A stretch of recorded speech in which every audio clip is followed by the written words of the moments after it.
நம்ம படம் டெக்னிக்கலாக மிரட்டலாக இருந்தால் கூட கிளைமேக்ஸ் மட்டும் உணர்ச்சி பூர்வமாக இருக்கணும். படம் பார்த்து வர ஒவ்வொரு ஆடியன்ஸும் அதிர்ச்சியாக இருக்கணும். இருப்பாங்க, பார்த்தாங்கன்னா அதிர்ச்சியாக தான் இருப்பாங்க.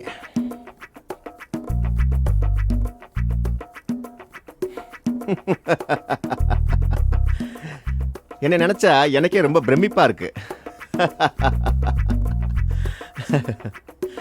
இந்த கிளைமேக்ஸை பத்தி நேற்று நைட் நான் யோசிச்சுட்டு இருக்கும் போது உலக சினிமா வரலாற்றிலேயே இப்படி ஒரு கிளைமேக்ஸை யாராச்சும் யோசிச்சிருப்பாங்களா?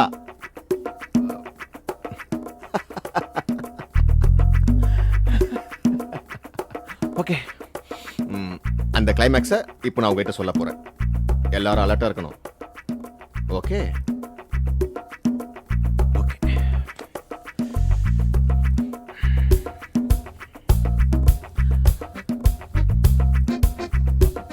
ஹீரோ ஹீரோயின் கட்டி போட்டுருக்காங்க. வில்லன் ஹீரோவை வெளு வெளு வெளுக்கிறான். அதை பார்த்து ஹீரோயினால ஒன்றும் பண்ண முடியல. கத்துறா, கதறா, அழுகுறா. அவளுக்கு ஹெல்ப் பண்றது கூட ஆள் இல்லை. அதே சமயத்துல வில்லன் வந்து ஹீரோவை அடின்னு அடிக்கிறான். பாவம் ஹீரோவுக்கு நெத்தியில ரத்தம் அப்படியே வழியுது. ரத்தத்தை பார்த்த உடனே ஹீரோனுக்கு வந்து கோவம் வந்து உணர்ச்சிப்பட்டு, டேய் நீ ஒரு சரியான ஆம்பளையா இருந்தா கட்டை அவுத்து விட்டுட்டு அடிச்சு பாடுறா அப்படின்னா.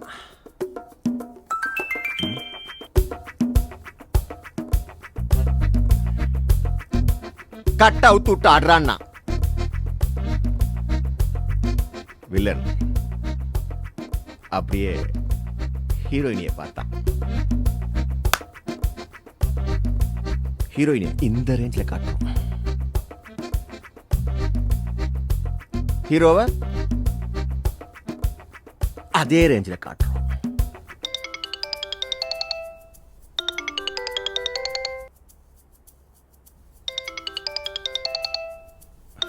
சரவணா, போய் பேசிட்டு வந்துருப்பா. ஒரு நிமிஷம் சார்.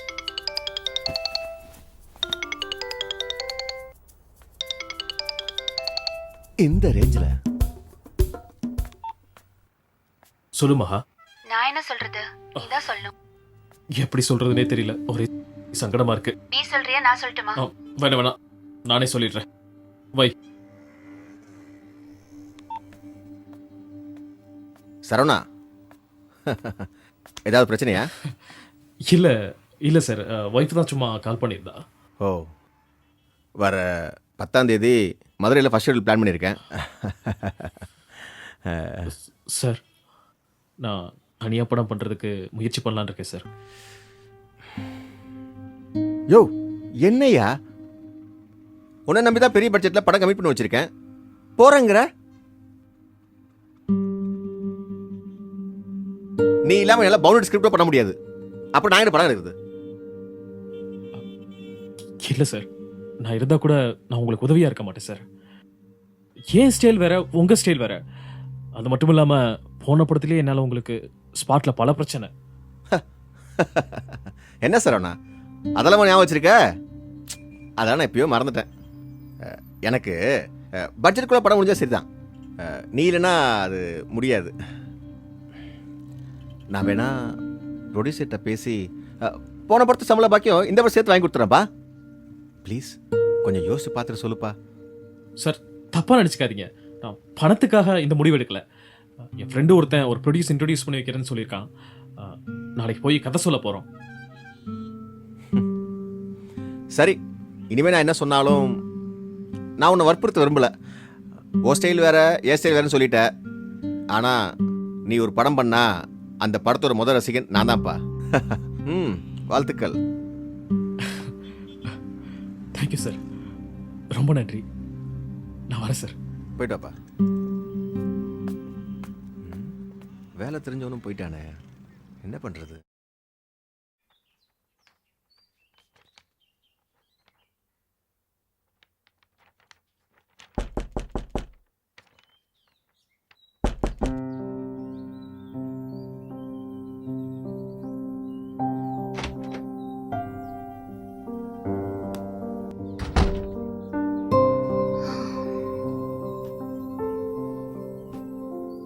சரவணா கொஞ்சம் தண்ணி கொண்டு வாயேன் ப்ளீஸ்.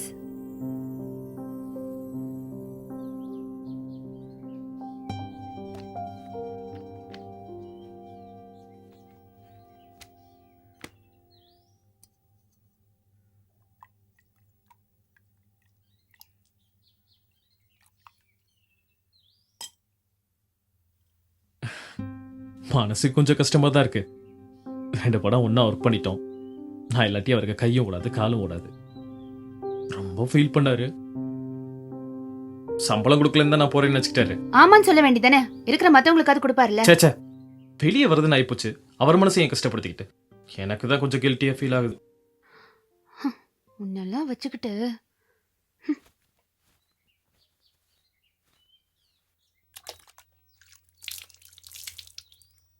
ரொம்ப வருத்தமா இருந்தா அவரோட சேர்ந்து இன்னொரு 5 உலக படம் பண்ண வேண்டியதானே. என்ன கிண்டலா? பின்ன என்ன, போன வருஷம் உங்க டைரக்டரோட படம் ஒண்ணு வந்துச்சே, என்ன படம் அது? ஹே, உனக்கு தான் தெரியுமே, அவர் ஸ்டைல் வேற ஏன் ஸ்டைல் வேற. தெரியாம அந்த படத்துக்கு என் ஃப்ரெண்ட்ஸ் எல்லாம் வேற கூட்டிட்டு போயிட்டேன். மரண மொக்க. அதுல என் ஹஸ்பண்ட் ஒர்க் பண்ணிருக்காருன்னு வேற பெருமையா சொல்லிக்கிட்டேன். உனக்கு ஒண்ணு தெரியுமா, அத பார்த்ததுக்கு அப்புறம் ஒருத்தி நான் ஃபோன் பண்ண கூட இன்னும் எடுக்க மாட்டேங்கிறா. எப்படிடா உன் டைரக்டருக்கு மட்டும் ப்ரொடியூசர்ஸ் கிடைக்கிறாங்க? போதும் நீ அவரோட கொட்டின குப்பை. என் மேல அவருக்கு தனி மரியாதை. ஒரு நல்ல மனுஷனா, எனக்கும் அவரை ரொம்ப பிடிக்கும். போதும்டா ஒருத்தர் மாறி மாறி புகழ்ந்துகிட்டது. இல்ல மகா, இந்த படத்துல ஒழுங்கா பேசி சம்பளம் வாங்கி கொடுக்குறேன்னு சொல்லியிருந்தாரு. இன்னும் 10 நாள்ல ஷூட்டிங். இந்த நேரத்துல நமக்கு ஒரு அமௌண்ட் கிடைச்சா ரொம்ப ஹெல்ப்ஃபுல்லா இருக்கும்ல, அதான் யோசிச்சேன். இங்க பாரு, நான் ஹவுஸ் ஓனர் கிட்ட பேசிட்டேன். 2 மாசம் வாடகை கொடுக்க முடியாது, 2 மாசத்துக்கு அப்புறம் சேர்த்து கொடுக்கறோம்னு சொல்லிட்டேன். இந்த மாசம் நமக்கு இருக்கிறதுல ஒரே கமிட்மெண்ட் தான், அத்தைக்கு பணம் அனுப்புறது. அதை நான் பாத்துக்கிறேன். நீ அடிக்கடி சொல்லுவியே Saravana, a good assistant director is always a good assistant directorன்னு. நீ நல்ல அசிஸ்டன்ட் டைரக்டரா இருந்தது போதும். என் ஹஸ்பண்ட் ஒரு நல்ல டைரக்டர் ஆகணும்னு தான் நான் ஆசைப்படுறேன். வெற்றியா இருந்தாலும் தோல்வியா இருந்தாலும் அதை நீயே அனுபவிக்கணும் சரவணா. நீ இப்படியே இருந்தனா எந்த ப்ரொடியூசரும் வந்து நம்ம வீட்டு கதவு தட்டி உன்னை கூப்பிட போறது இல்ல. ப்ரொடியூசர் தான் வந்திருக்காரு, போய் பாரு. நீ போய் உன் வேலையை பாரு, நான் பார்த்துட்டு வரேன்.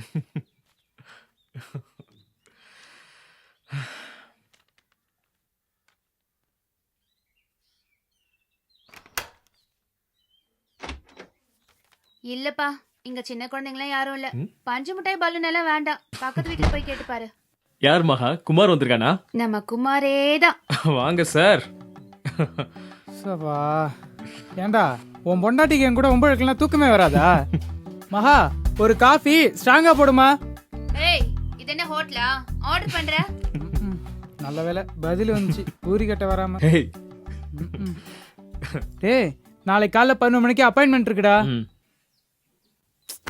ஏய், 4 மாசம் நாய் அலைஞ்சு இந்த அப்பாயின்மெண்ட் வாங்கியிருக்கேன்டா. கமர்ஷியல் ப்ரொடியூசரு ஏற்கனவே ஒரு படம் ஹிட் கொடுத்துருக்காரு, சரியா? எப்படியாவது நல்ல விதமா பேசி முடிச்சிடணும்டா. ஏன் குமார், பொண்ணை பார்க்க போறீங்க நல்லபடியா பேசி முடிக்கிறதுக்கு? ப்ரொடியூசர் கிட்ட கதை தானே சொல்ல போறீங்க? நாராயணா, இந்த கொசுத்தொல்லை தாங்க முடியல நாராயணா, எதனா கொசு பேட் இருந்தா எடுத்துருவாயேண்டா. சரவணா, ஃபர்ஸ்ட் டைம் ப்ரொடியூசர் கிட்ட கதை சொல்ல போற. All the best. நல்ல கதை சொல்லு. ஆனா கேமராமேனை மட்டும் யாரையாவது நல்லவனா பார்த்து போடு. இங்க நிறைய பேர் கேமராமேனுங்கிற பேர்ல சுத்திட்டு இருக்காங்க. அம்மா,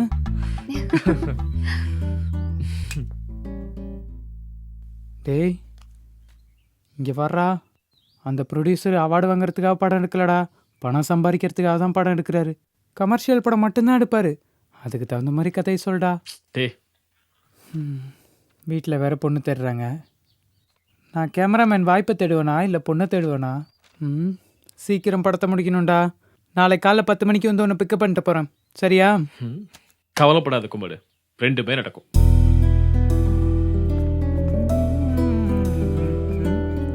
ஏய் வாடா, வா.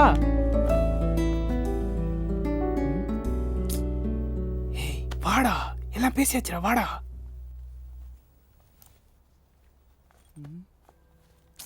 உட்கார்றா.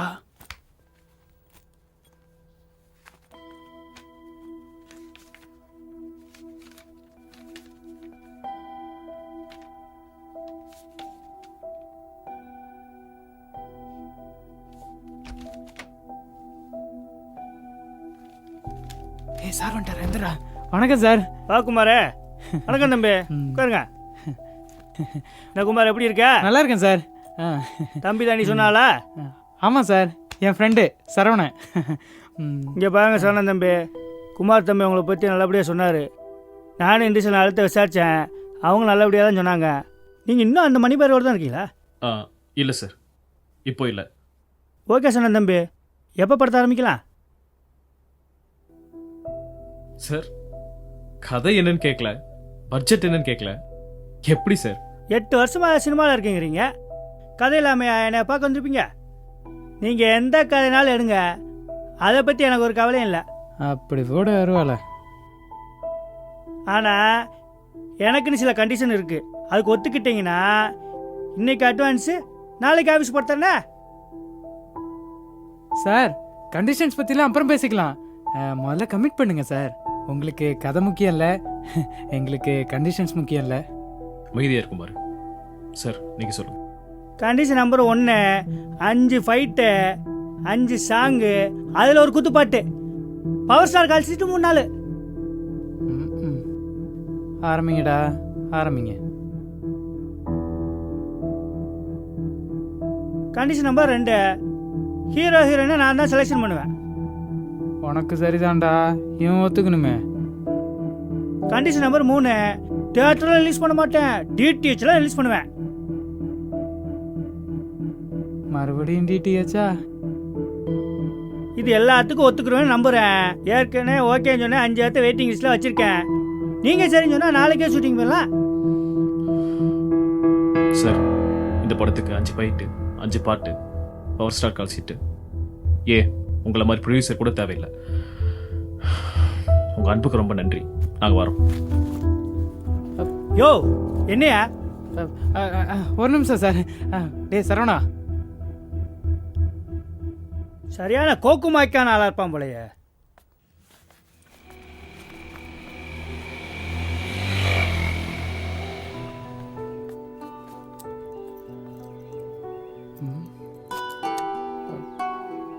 ஒருவேளை யோசிச்சு சொல்றேன்னு சொல்லிட்டு வந்திருக்கலாமோ?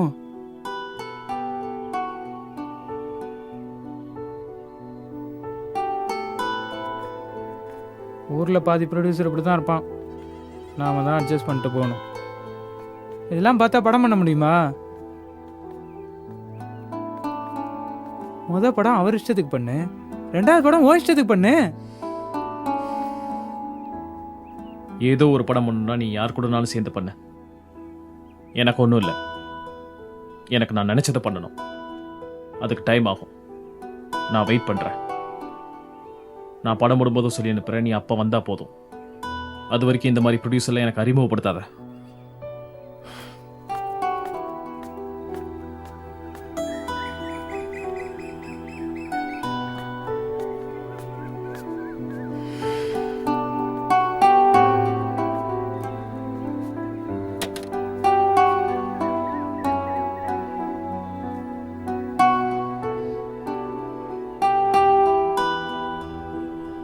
ஏய் ஏய் ஏய், என்ன கோவப்பட்டு கழட்டி விடலான்னு பார்க்குறியா? நீ என்னை எவ்வளோ கவலைப்படுத்தினாலும் நான் உன் கூட தான்டா இருப்பேன். உன்னை விட்டுலாம் போக மாட்டேன். என் படம் உன் கூட தான்.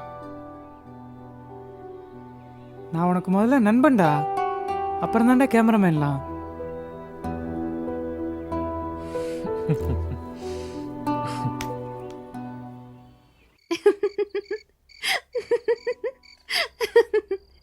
பவர் ஸ்டார் கால்ஷீட் 3 நாளா? நான் சீரியஸாக சொல்லிக்கிட்டு இருக்கேன். உனக்கு சிரிப்பா இருக்கா? இல்ல சரவணா, அந்த ப்ரொடியூசர் உன் ஜாதகத்தை கேட்கலையே நினைச்சு சந்தோஷப்படு. அதுவும் இண்டஸ்ட்ரியில் நடக்க தான் செய்யுது. அந்த ப்ரொடியூசரை ஒன்றும் குறை சொல்ல முடியாது. அவரோட போன படம் அந்த ஜெயிச்சிருச்சு, அதுதான் சக்ஸஸ் ஃபார்ம்லாம் நினைக்கிறாரு. அதெல்லாம் சரி, உன் ஃபர்ஸ்ட் படத்தை நீ என்ன மாதிரில எடுக்க போற? கதை என்ன கொஞ்சம் சொல்ல கேட்போம். இப்போ கேட்டியே, அது மேட். அழகான ஒரு குடும்பம், ஒரு சின்ன பையன். அந்த சின்ன பையன் கண்ணு எதிரிலேயே வில்ல அவங்க அப்பா அம்மா 2 பேரையும் க்ளோஸ் பண்ணிடுறான். Total family close. அந்த பையன் வளர்ந்து பெரியவனாகி கிளைமேக்ஸ்ல வில்லனை பழி வாங்குறான். எப்படி நம்ம கதை? இதுக்கு நீ பவர் ஸ்டார் காம்பினேஷன்லயே படம் எடுக்கலாம். நீ நினைக்கிற மாதிரி படம் எடுக்கிறதுக்கு ப்ரொடியூசர் ஓகே சொல்லி அட்வான்ஸ் கொடுத்தா எப்படி இருக்கும்? பல பிரச்சனைக்கு நடுவில் நம்ம கல்யாணம் நடந்துச்சு. அன்னைக்கு நைட்டு எனக்கே தெரியாம ஒரு நிம்மதி, சந்தோஷம், ஏதோ பெருசா சாதிச்சிட்ட மாதிரி. நீ சொல்ற மாதிரி ஒரு ப்ரொடியூசர் எனக்கு அட்வான்ஸ் கொடுத்தாருன்னா அந்த நிம்மதியும் சந்தோஷத்தையும் 2வது முறையை அனுபவிக்கிற தருணமா இருக்கும். பணம் எப்போனாலும் சம்பாதிச்சுக்கலாம். ஆனா அந்த மாதிரி நேரத்தில் கையில கிடைக்கிற பணத்துக்கு ஒரு தனி மகத்துவமே இருக்கு. அந்த பணத்துல நான் அவருக்கு ஒரு கோல்ட் செயின் வாங்கி கொடுக்கணும். அதுதான் அந்த நிம்மதிக்கும் சந்தோஷத்துக்கும் சாட்சி. அதுக்கு நான் காத்துட்டு இருக்கேன் சரவணா.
ஊர்ல அவ எப்படி கட்டு செட்டா பொழப்பு நடத்துறாளுவ, நீ இப்படி வந்து சீரழிஞ்சிட்டியடி.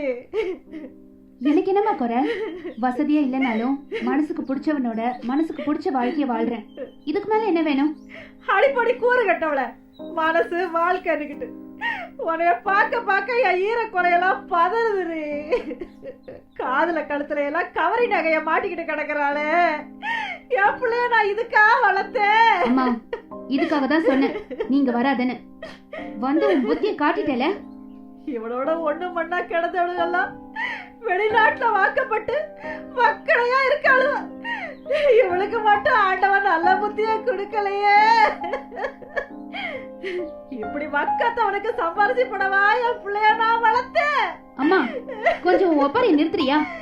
இப்ப சரவணன் தான் குடும்ப செலவை பாத்துக்கிறாரு. நான் சம்பாதிக்கிறத பேங்க்ல தான் போட்டுட்டு வரும். ஊர்ல போய் என்னைய பெத்தவன் கிட்ட சொல்லு. அடியே, என்ன கேரச்சிருக்கி நினைச்சியா? ஊர்ல அவன் குடும்பத்துக்கு நீ சேர்த்து பணம் அனுப்புறது எனக்கு தெரியாதுன்னு நினைச்சியாடி? அம்மா, கொஞ்சம் வாய மூடுறியா? என் வாய மூடி என்னடி புண்ணியம்? ஊர் வாய மூட முடியலையே. இப்படி பெத்த அப்பா கூட வந்து பார்க்க முடியாத அளவுக்கு வாழ்க்கை இப்படி சீரழிஞ்சு போக நான் நல்லா இருக்கணும்னு நினைச்சினா இனிமே என்ன பார்க்க வராத.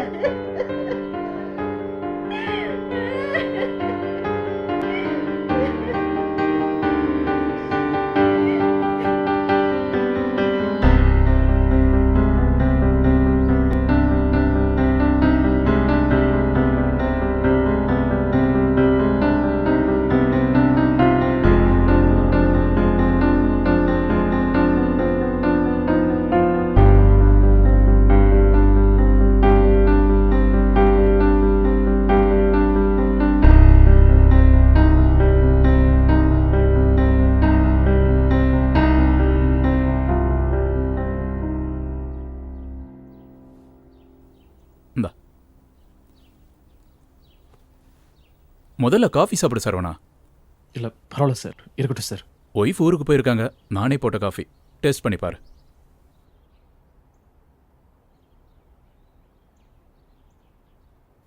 நான் சொல்றது எழுதி வச்சுக்க சரவணா. இந்த வேலையிலேயே உன்னால ஒரு வாரத்துக்கு மேல இருக்க முடியாது. ஏன்னா உன் மனசு பூரா சினிமா சினிமா சினிமா. அது உன்னை வேற எதை பத்தியும் சிந்திக்க விடாது. செவுத்துல எறிஞ்ச பந்து மாதிரி திரும்ப நீ கோடம்பாக்கத்துல தான் கிடப்ப. இப்போ உன் பிரச்சனைக்கு தீர்வு உடனே நீ ஒரு வேலைக்கு போய் சம்பாதிக்கிறது கிடையாது. இதையெல்லாம் விட பெரிய பிரச்சனை வந்தா கூட அதை தாங்கிக்கிற மனப்பக்குவத்தை வளர்த்துக்கிறது தான். இதுதான் நிரந்தர தீர்வு. இன்னும் எவ்வளவோ இருக்கு. உன் ஸ்கிரிப்டை கொண்டு போய் ப்ரொடியூசர் கிட்ட கொடுக்கும்போது இதெல்லாம் ஒரு ஸ்கிரிப்டான்னு சொல்லி உன் மூஞ்சிலேயே விட்டேறியலாம். இல்ல ஏதாவது ஒரு கல்யாணத்துல உன்னோட பழைய ஃப்ரெண்டு தான் லட்சக்கணக்கில் சம்பாதிக்கிறதா சொல்லி உனக்கு ஃப்ரீயா அட்வைஸ் பண்ணலாம். இல்ல ஊர்ல ஏதோ ஒரு கிழவி உன்னை பார்த்து நீ என்ன வேலை பார்க்கற, எம்பிட்டு சம்பாதிக்கிறன்னு நீ வெக்கப்படுற மாதிரி கேள்வி கேட்கலாம். உனக்கு தெரிஞ்ச திறமை இல்லாதவங்க கூட அடுத்தடுத்து படம் பண்ணி ஜெயிக்கலாம். அவ்வளவு ஏன், உனக்கு க்ளோஸா இருக்கிறவங்களுக்கு கூட உன் மேல இருக்கிற நம்பிக்கை குறையலாம். ஆனா என்ன நடந்தாலும் உன் மேல மட்டும் உனக்கு பரிதாபம் வந்துடக்கூடாது. அது உன் அறிவையும் பலத்தையும் பாதியா குறைச்சிரும். உன் மாமியார் பேசுனது ஒன்னும் எனக்கு தப்பா தெரியல. அவங்க பொண்ணை பத்தின கவலை அவங்களுக்கு. உன்னை பத்தி உன் ஒய்ஃப் புரிஞ்சுக்கிட்டா போதும். உன் மாமியார் ஏன் புரிஞ்சுக்கணும்? மொத படம் பண்றதுக்கு முன்னாடியே லவ் மேரேஜ் பண்ணிக்கிறதுங்கிறது ஒரு வரம். உன்னோட ஒய்ஃப் உன்னை புரிஞ்சு இது வரைக்கும் மாறாம இருந்தா வேற என்ன வேணும்? இங்க பாரு, உன்னை தாங்கி பிடிக்கிற, இந்த உலகத்துக்கு அடையாளம் காட்ட துடிக்கிற உன் ஒய்ஃபுக்கு தான் அது பிரசவ வலி. சின்ன சின்ன விஷயத்துல கூட உன் ஒய்ஃபை சந்தோஷப்படுத்து. உன் ஒய்ஃபு காட்டுற அன்பு மாதிரி 2 மடங்கு திருப்பி காட்டு. யோ, சினிமாவில் ஜெயிச்ச பல பேரு பர்சனல் லைஃப்ல தோத்துதாயா போயிருக்கான். உனக்கு கிடைச்சிருக்கிற வாழ்க்கையை அனுபவிக்க கத்துக்கோ. மத்ததெல்லாம் தானா கிடைக்கும்.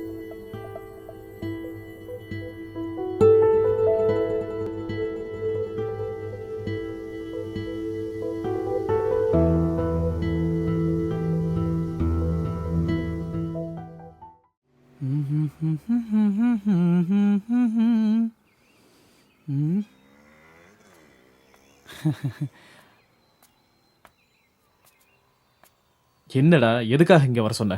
எல்லாம் நல்ல விஷயம்தான்டா. என்ன, உனக்கு மேரேஜ் ஃபிக்ஸ் ஆச்சா? ம். அப்படிலாம் ஒரு சம்பவம் என் வாழ்க்கையில் நடக்குமாங்கிறதே சந்தேகமா இருக்குடா. நீ வேற ஒரு ப்ரொடியூசரை பார்க்க போகிறோம். போடா, நீயும் உன் ப்ரொடியூசரும். டேய் நில்டா, இவர் உண்மையிலே நல்ல ப்ரொடியூசரா? இந்த மீட்டிங்கை நான் ஒன்றும் அரேஞ்ச் பண்ணல, மணிபாரதி சார் தான் அரேஞ்ச் பண்ணியிருக்காரு.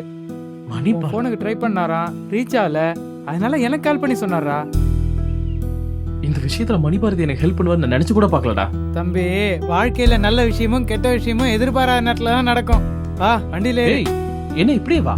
அவரை பார்க்கறதே பெரிய விஷயம்டா. வா.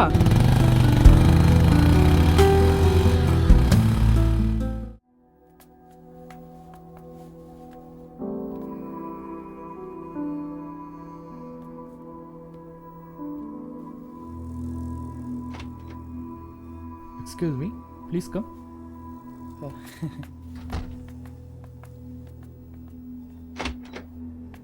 Excuse me, sir. Yes, come in.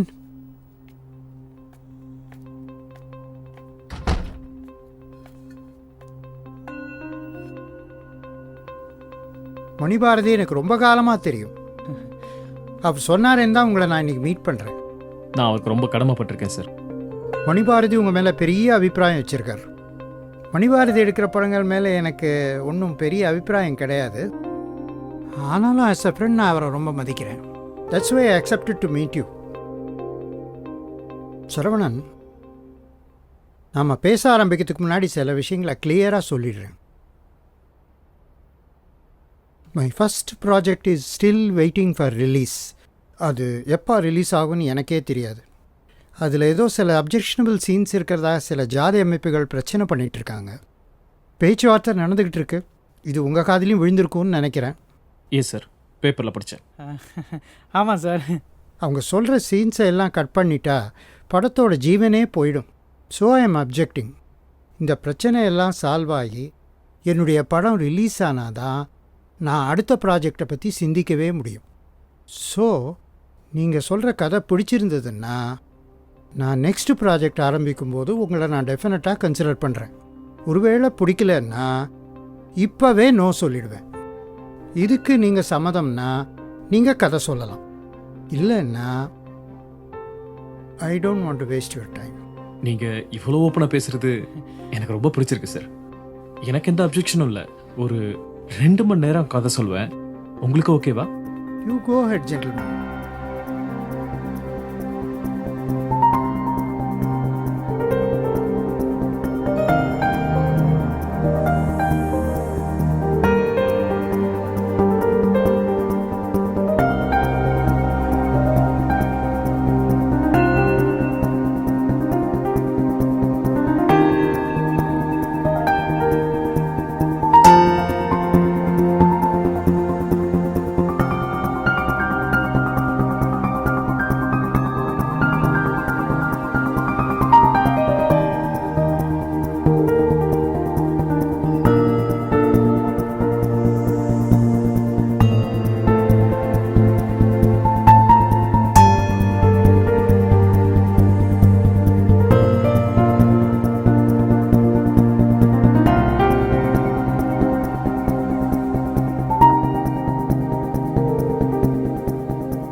Saravanan, இப்போ நீங்கள் சொன்ன ஸ்கிரிப்டை அப்படியே ஸ்க்ரீனில் கொண்டு வர முடியும்னு நம்புறீங்களா?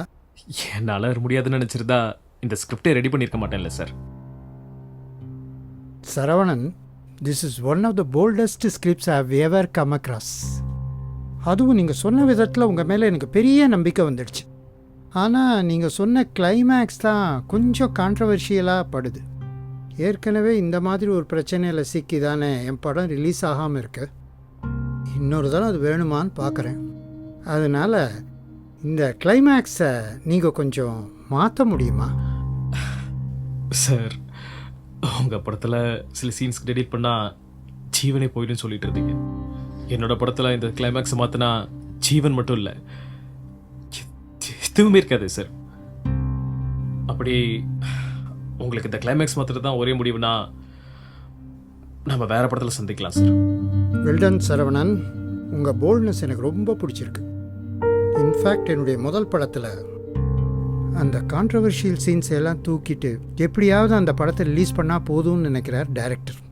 அதையும் மீறி அந்த சீன்ஸ் எல்லாம் இருக்க போதுன்னா அது என்னால் தான். என்ன மாதிரி ஒரு போல்ட் பர்சனை நான் உங்ககிட்ட பார்க்குறேன். ஸோ ஐ ஹவ் டிசைடட் என்னுடைய அடுத்த ப்ராஜெக்ட் உங்க கூட தான். But obviously you have to wait for some time.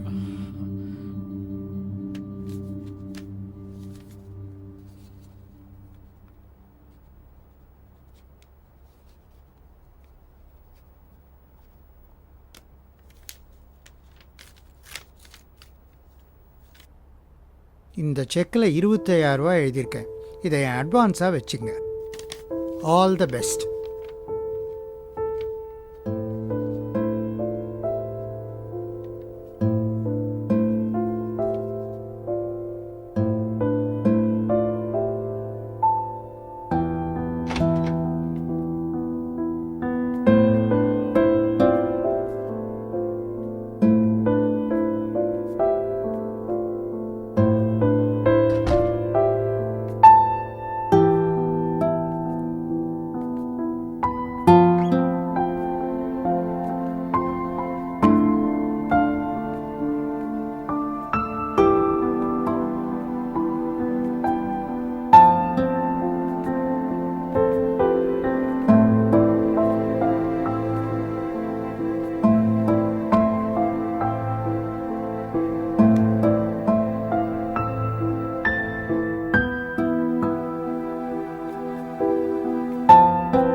அம்மாவுக்கு அக்காக்கெல்லாம் தெரிச்சா ரொம்ப சந்தோஷப்படுவாங்க மகா. முறையை நான் சினிமாவில் சேர போகிறேன்னு சொன்னப்போ அக்கா தான் கழுத்தில் காதில் கிடக்கிறத கழட்டி வசதி விட்டாங்க. அவங்களுக்குலாம் நம்ம நிறைய பண்ணணும் மகா. நீ சொல்லிதான் எனக்கு தெரியணுமா சரவணா? உனக்கு ஒன்று தெரியுமா? எங்கள் அம்மாவை நாளைக்கு வர சொல்லியிருக்கேன். நீ இன்னைக்கு வாங்கி கொடுக்க போகிற நகையை என் கழுத்தில் அவங்க பார்த்தாங்கன்னா ஆனந்த கண்ணீர் தான் விட போகிறாங்க.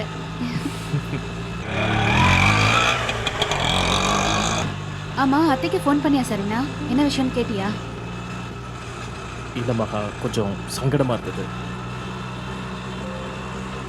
இந்த மாதம் நம்ம பணம் அனுப்ப கொஞ்சம் லேட் ஆகிடுச்சு இல்லையா, அதனால் அனுப்பிட்டு கால் பண்ணலான்னு இருக்கேன். என் சம்பளம் இன்னைக்கு கிரெடிட் ஆகிடும் சரவணா. நாளைக்கு அனுப்பிச்சிடலாம். இருந்தாலும் நீ ஃபோன் பண்ணி இந்த சந்தோஷமான விஷயத்த சொல்லலாம்ல சரவணா? இன்னைக்கு நைட்டு கால் பண்ணுறேன் மகா.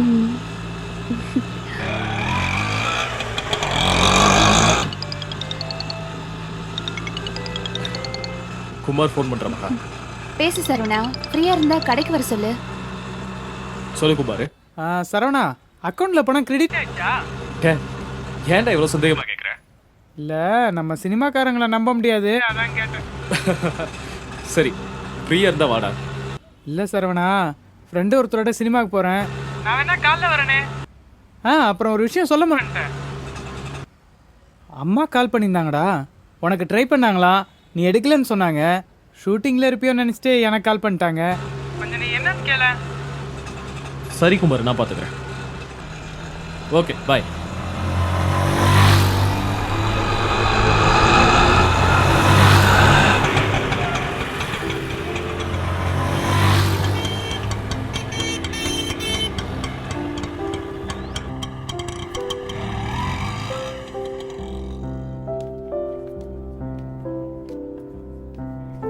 வாங்க சார். வாங்க மேடம். என்ன பார்க்குறீங்க சார்? ஒரு பவுண்டில் தாலி செயின் மாதிரி. ஓ, ஓகே சார்.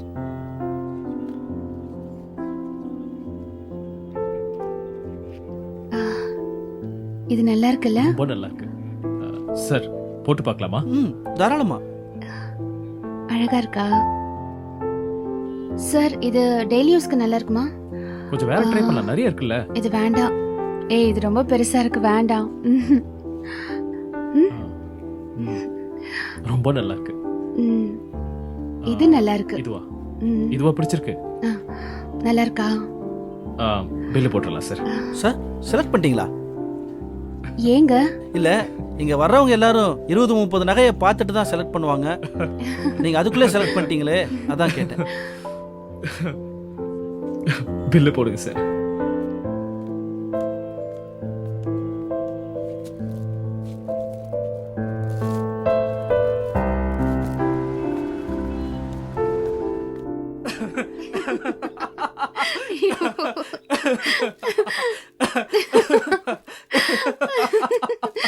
ஐயோ,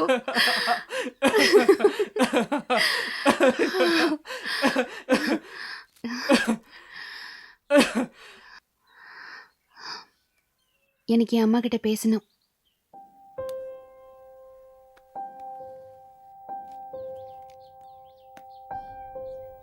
அம்மா, நான் பிறந்த உடனே எனக்கு தங்கத்துல என்னம்மா செஞ்சு போட்ட? அதை ஏன்டி இப்ப கேக்குற? சொல்லுமா. நீ பிறந்தப்ப ஒரு அரை பவுன்ல சங்கிலி செஞ்சு போட்டோம். இன்னைக்கு என் புருஷனுக்கு 1 பவுன்ல செயின் செஞ்சு போட்டிருக்காரு. எனக்கு ஏன்னு தெரியல, உங்ககிட்ட தான் முதல்ல சொல்லணும்னு தோணுச்சு. எனக்கு என்ன பண்ணுவியோ தெரியாது, உடனே கிளம்பி வா. அடி எந்தாடி? சரி, நான் போய் குளிச்சுட்டு வந்துடுறேன்.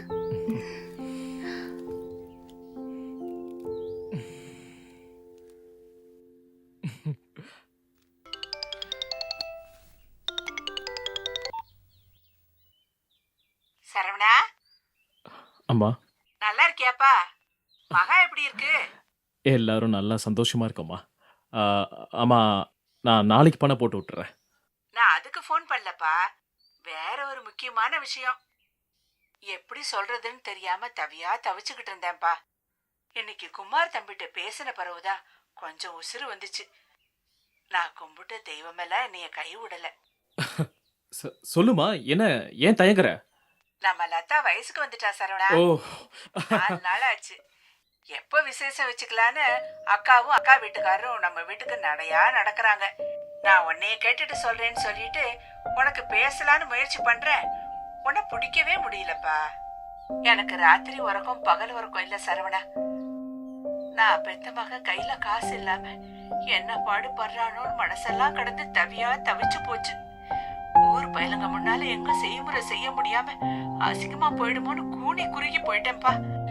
நம்ம குமாரு பேசுற ஒவ்வொரு வார்த்தையும் அந்த கருப்பசாமியே வந்து பேசுற மாதிரி இருந்துச்சுப்பா. உனக்கு படம் எடுக்க வாய்ப்பு கிடைச்சிருச்சு. படம் எடுக்கிறவர் முன்பணமா 25,000 ரூபாய் கொடுத்திருக்காருன்னு சொன்னாப்ல.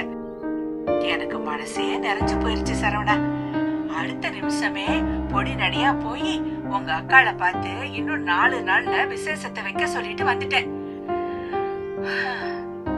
குறைஞ்சது 1 பவுனாவது செய்யணும் சரவணா. உன் கையில பணம் இருந்துச்சுன்னா நீ எங்களுக்கு செய்யாம வேற யாருக்கு செய்ய போற?